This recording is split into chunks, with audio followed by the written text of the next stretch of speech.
I love making stratas. They're great for using up old bread and they're extremely customizable. Today I'm going to show you how to make a ham and cheese strata. A strata is basically just a savory bread pudding, and it's great because you can make it the day in advance, let it sit, and then bake it right before your friends come. It's also really customizable. You can swap out the bread, you can swap out the ham, whatever you want. In this chapter, I'll show you all the ingredients you need, how to cut and prepare the sandwiches, how to make that egg mixture and get the perfect bake.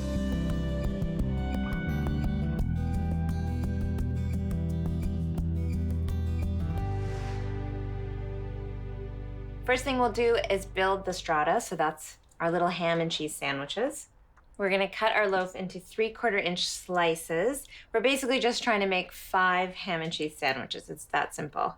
So we'll just cut off the end, and then we'll do some thin slices of bread.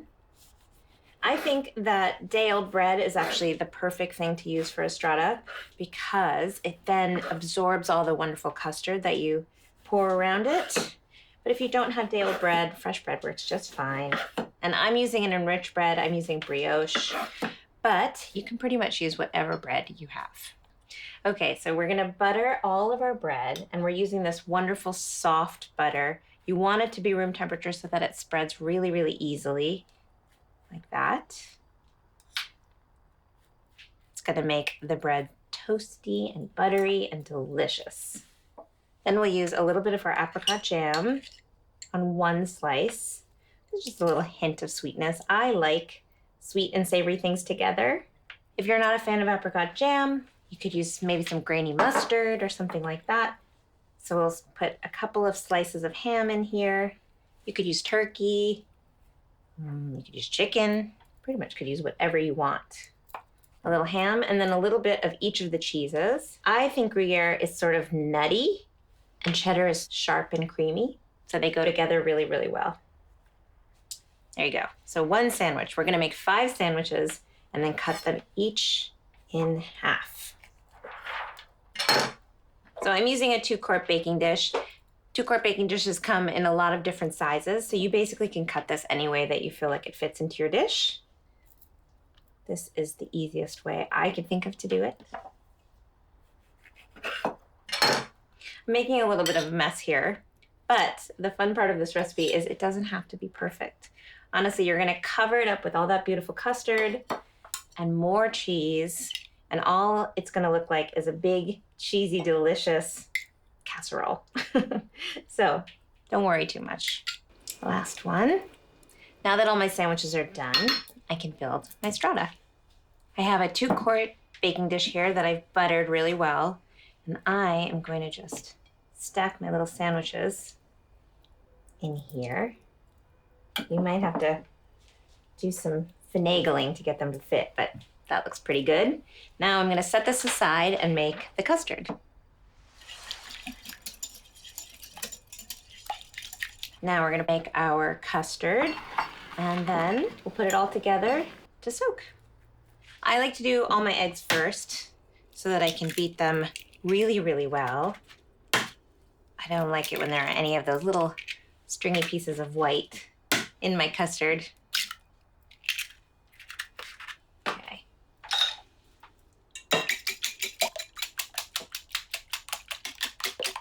Okay. Now I'm gonna whisk in my mustard. I'm just using a little Dijon. It's gonna cut through some of that creaminess with a little tang. You could use grainy mustard. Use yellow mustard, whatever you like. Put in some chives, some salt, of course. Keep in mind the Dijon mustard is salty, so you don't need that much.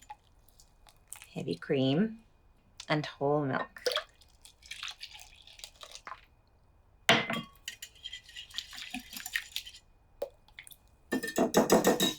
I use chives here because I love the onion flavor with the cheese. I think they just go together so well. But you could use pretty much any other herb you like. A little bit of thyme would be nice, a little bit of rosemary, maybe some parsley. You can mix it up. Now we're gonna pour all of this custard over our bread.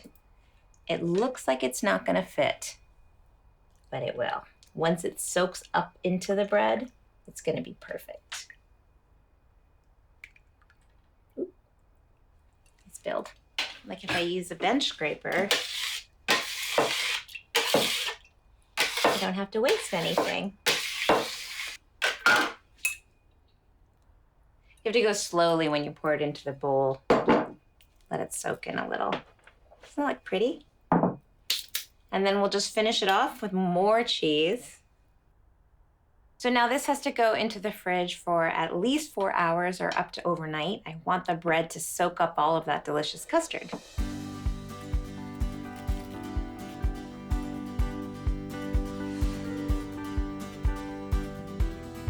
Here's my strata. It's been in the fridge for 4 hours. The custard has soaked into the bread nicely. I'm just gonna set it on this rim baking sheet before I put it into the oven to make sure that if anything overflows, it goes on the sheet and not the bottom of my oven. My oven is set to 350 degrees. I'm gonna bake this for about an hour to an hour and 15 minutes. If at any point you see that it's getting a little bit too dark, you can always throw some foil over the top to protect it. You know that it's fully cooked when it's puffed, deep golden brown, and the center is fully cooked through. It's a little hard to tell, so if you need to, just go in there with a little knife and check and make sure all the liquid is gone and the custard is fully cooked.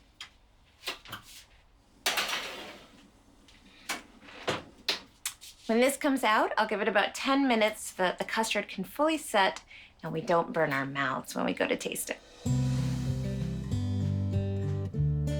Look how beautiful it looks. It's puffed, it's golden brown, it smells lovely. It is gonna fall a little bit, so don't be sad about that, but you gotta show your guests when it comes right out of the oven. It looks extraordinary.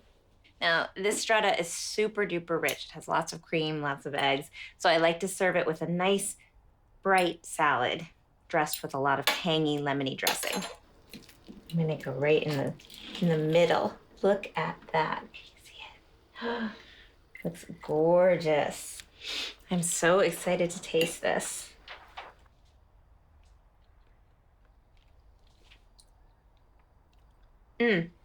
It's so creamy, and you get the tender insides and the crunchy outsides, sweetness from the jam, little tang from the mustard. It has a lot going on, but it was so easy to put together. Yum.